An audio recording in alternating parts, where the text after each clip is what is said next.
This week at work, I met a business employing around 80 odd people, 30 years established, with a very comfortable revenue run rate. However, on closer inspection and discussion with the leadership team, my questions around growth were muted. We are satisfied with the growth we have. We are satisfied with the value we currently enjoy. We've had this value for some time. There's no aspiration for us to grow further. Now, whilst I understand that growth brings complexity and it brings new challenges, and it can dislodge you from a position of comfort because growth in its own right is conflictual.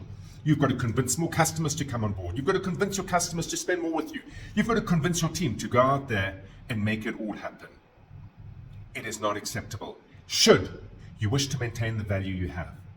You see, in an inflationary environment, understand inflation as one would understand a white ant or termite.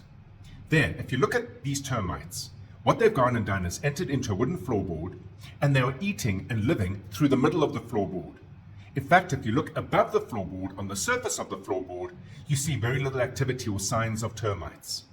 If you then look at what happens to the final result of the floorboard, look there. A pair of pliers, open up the surface of the floorboard, and there it is, completely hollowed out.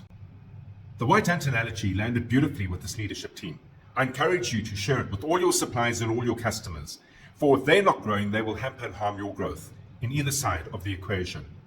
Furthermore, a question that was then asked, which will lead to a future edition of This Week at Work, is but without any country growth rate and with no cogent growth plan for the country itself, and with all the challenges we face in the environment, where do we find growth if the country itself or if the economy itself is not growing?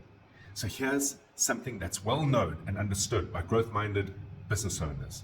The country or the economy does not need to grow for you to grow at a magnificently robust 5, 10, 15, 20% growth rate over and above inflation. A subject for another time. But until then, have an entrepreneurial day.